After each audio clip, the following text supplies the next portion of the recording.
Ay! Hi everyone! So, maka-live pa di ay ko. So, napakay Lord. Blur ba? So, I'm home. So, this is my small home. Ay, kasexy. Sorry. So, naakadres ako ang gaming sala. So, muna ako ang balay dyan na ako, guys. I'm proud to say na mo din niya akong balay. Isa gamay niya akong balay, pero ako pa dyan yung haguan, dugot, pawis, dangal. So, ang tawag na ko ani is temporary house. So, muna yung gitawag og dalawtan. So, na ako yung mga kagamitan diri and muna ang ilang gikaingitan nga lugar. So, muna akong mga bangko. Muna na siya. And ako mga photos din ha. And then meron akong CR. Totally wala na siya sira. Cortina lang yun na siya. So muna ilang gikaingitan sa kuha. And then na side, meron akong pultahan, nagya akong motor. So ang location, ang area lang niya is dako kay na siya kay more than 630 square meter. Pero mura din akong place. So, ang sunod ani room na sa akong anak. Ang tawag na ko diri Daltan. So diri na ako ginabutang akong gulay. So daghan ko gulay. Gusto mo gulay, daghan ko gulay. Namalingki ko ganina. So kanitanan mga upo. Daghan ko gulay. Di ko mahutan no gulay pero sekreto ani guys, wala dyan ako na mamalingki ko sa palingki og gulay, wala ako nagabayad, wala po ko nagapangayo.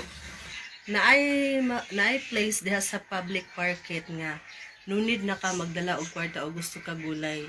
So makatangga diha kadlawon og basta naay mga gulay diha nga kanang ngayon ani lang gud nalaya na siya. So ginalabay na ni nila ngayon ani.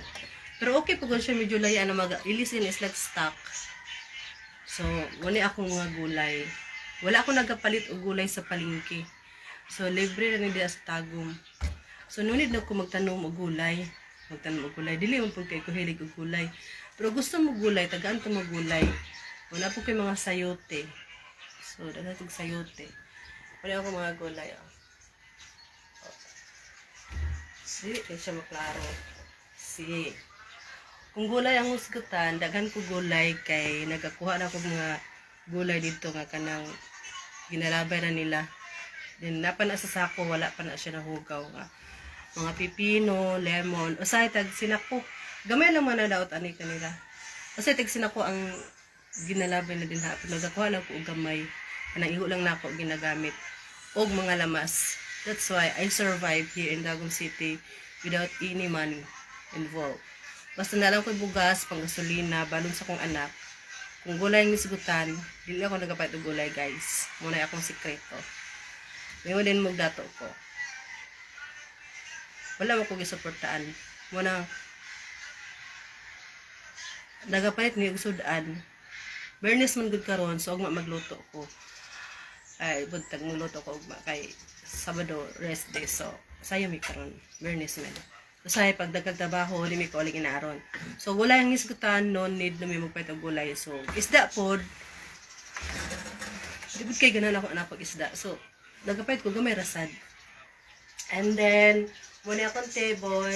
So, nari akong tubig. So, dari ako mga secret dari guys. Uli dari akong stanti. So, nadari ako mga food. Then, dari ako mga noodles gamit nila akong sardinas na ako yung mga tea. Aloe vera na ako sa kong nawong perfume sa kong anak, haplas, sa mga nawong, pahumot, lotion. And then, ako yung mga pangbaligya po nga mga na siya. Tawag aning panghugas sa plato. So, yung una nilang kasimple akong life. Wala na ako siya gipalisod-lisod. Kay diri sa akong luti daghan ko kompetensya. Number one is ang wife sa father sa akong anak. Ang yang ingon last time nga mas dako pa daw yang luti diri sa Magdum. So gina-address din niya nga siya jud ang wife. So wala na ko siya gi-develop. So ang makit-an niyo sa akong area is blanco lang jud siya. So wala ako nag-develop kay supposedly ning anhi po diri si Karen me Darunday. So gi-address po niya nga iha do ning lote.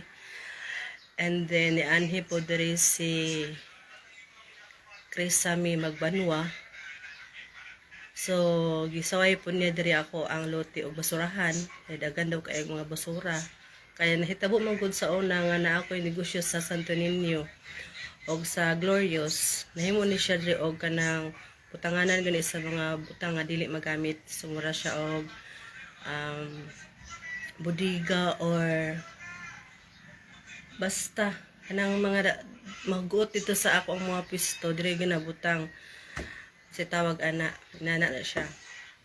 And then ang wala na lang nakaari diri kanang live-in karon ni Papa ni Noah nga si Jolly Joy Estabilio na aslay anak tulo. So kani nga property tunga mi sa papa sa akong anak, and then akong anak isara. Dili pod pwede na ko niyang kunon kay tuhaman jud mi ani kay tinabangay sa una. Naglibog lang ko nga nung ni-apil-apil ang asawa ni kay pagbulag nila wala pa man ko nagpinirmahis lang wala na sila hilabtanay, pero siguro kay dalo-daloon man pud to, so iya yung gamito na iyang pagka-wife. So wala tay mahimo ana, gamito na to ang legal nga balaod na jud siya bahin. Pero ako supposedly since the first wala jud binangayo og sustento.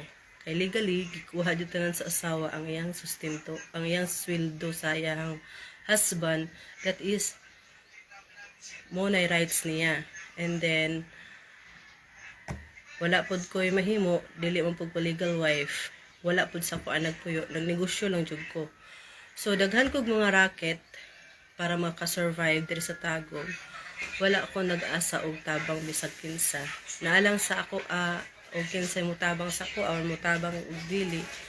So ang gikapitan akong pamilya, and then og i-let go ko sa akong family or buhian ko or i-let ko sa akong family, wala ko'y dahil kapitan ko di akong sarili ang Ginoo. So karon naanani ko tungod sa detret.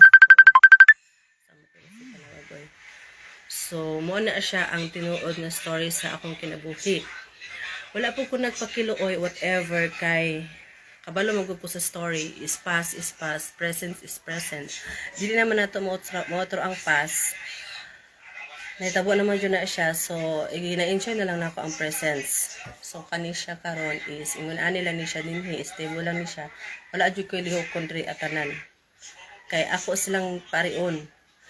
Dapat maanhin sila kay untitled pa man ni nag-process og magpatitulo og magdesisyon, mutabang sila bayad. Kay makibahin man sila 200,000 man yata magawas ang tituluan, dapat muhatag sila. And then there in a place sa Magdum sa akong gitungtungan ning balaya, walay kuryente na ni dire. 3 years na ko walay kuryente. Dili ko makakabalutan ng silingan dire, wala ko'y kuryente. Sa una pag-abot na ko dire tanan ning connect na ko. Pero gisumbong ko sa Daneco, and then karon ako na pod ang walay kuryente, ni isa walay magpa-connect sa kuha. Very very hurts. Sa una naanay nakabalay diha og tiles tibok balay. Nindot kay pultahan, naggamit sa akong kuryente pero wala jud ko bayarin ni piso. Pero ako karon wala ko'y kuryente for 3 years. Na ako'y border sa akong apartment, wala sila kuryente. Dugay na sila nag-rent more than 4 years. Ako silang ginapahawa kay wala lagi ko'y kuryente. Dili jud sila mohawa. I don't know what is the reason. Nasa reason, wala daw sila kabalhinan pero dili mo good valid. Kay daghan mo ko'y nagparent dere. Ako mong good, nagaparent ko, ako unsay sabot-sabot. wala ako nag-matter so mobayad ka og si dili basta mo sabot lang ta mobayad ka. Kay ako wala ako nagkinahanglan og imong kwarta. Ang ako alam mo tuman na sa sabot kay moingon kog wala ko'y kwarta, imposible po kay nga wala ko'y kwarta. Kaboy nagalihok mo ko kada adlaw. Ang ako lang ginaingon wala ko'y budget para ana wala kailangan nako kuhaon ng kwarta ug wala ko'y reason nga mo explain about ana.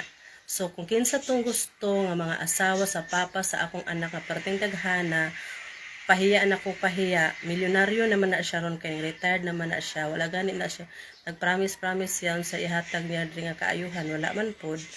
Kay og naa siya milyon, dapat bayaran niya ang billing diri nga 150,000 sa kuryente.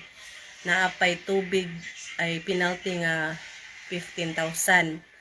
And then, og magpatitulo, more than 200,000 po. Kaya taas na magandang affiliation diri sa yuta. Kay, nana maguni siya sa city. And then, napalibutan po ni diri og mga dagko nga government. So, yun na ang story diri.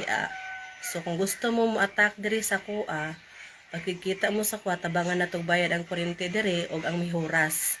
Dili pwede nga inikamatay na lang namo, diha pa mo makigpatay og angkon kay pagtukod na mo ani diri aning yutaan ni installment ni siya nagnegosyo ko sa una na maligya kog mga bilat daghan kaayo tinuod walay prangka-prangka pagka-istorya videoke bar akong negosyo ang akong videoke machine wala pa gibalik ang TV nahatod na pero wala nagsulti nga gihatod pero ang videoke machine wala pa shout out ko kang Chris Sami Magbanwa. Kabalo man ko updated mo na ako. Ang wala lang nakikita na ako kana private kay na si Jolly Joy Estabilio. I don't know kung parinti niya ng Estabilio diha at bang ila kung tapay.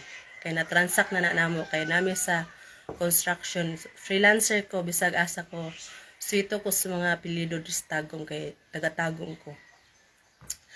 Ayaw pang hambog kay dagan bayat nagpagka vice mayor ng Silingling Estabilio o relatives ni na kabalo ko nga dali ra ka makapangayo diha og tabang o nagatabang po na isa sa mga single mother pero ako wala ko nangayog tabang sa gobyerno kay kabalo ko maningkamot nga para isa akong balay walay tao permi usahin ay mga ayuda dili pud ko kadawat kay dili pud ko himay makabalo usahay po di pahibalo ko pero naapog ko'y trabaho dili jud na ako maklaim usahay maingon na lang ko sige chairman ihatag na lang sa uban or dili madayon naapoy dili so wala ko'y gigunitan nga gobyerno kay perminti ra man ko dili kadawat diri so karon daghan na kailig detret na ko inyo naman jud ning gisugdan ato na lang ning isa-isa kon kay kaila jud ko sa tanan akong kalaban kaila ko sa mga nawong kaila ko wala man ko nagtago nara ko busy lang jud ko og lakaw kay either matulog raman ko og wala koy buhaton ug naangay manawag nako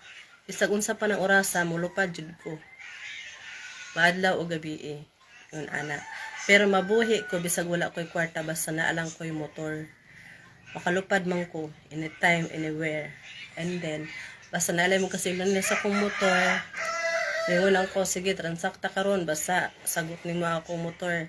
Ikaw lang sa bahala sa gas, ikaw lang sa bahala sa change oil or something. Ipayo na ako akong motor, I need this kind of money. Ana, depende na sa akong transaction. So, inana ako mo trabaho. Wala ako nagahatag og amount.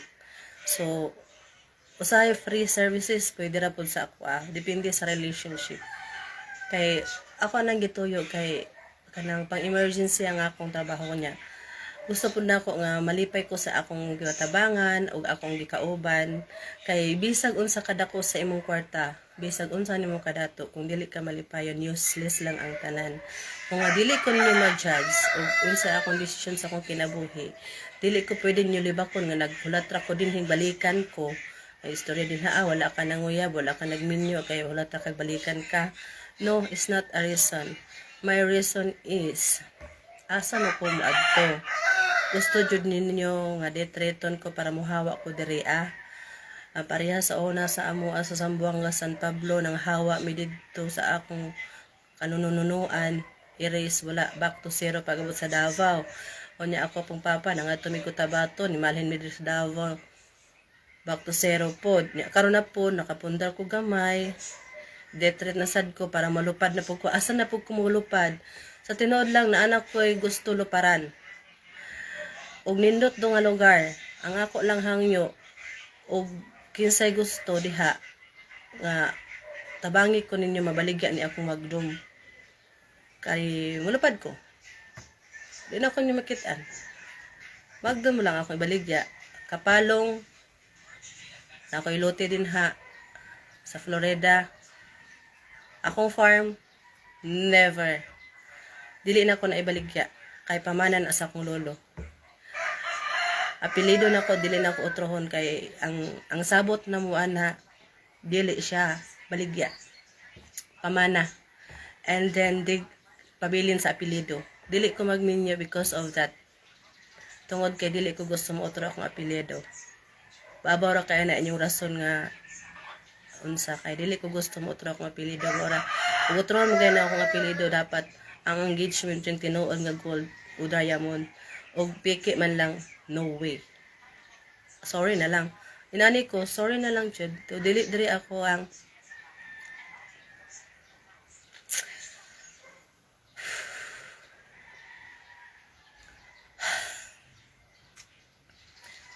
Dre na lang tarman. Kapoy na ko.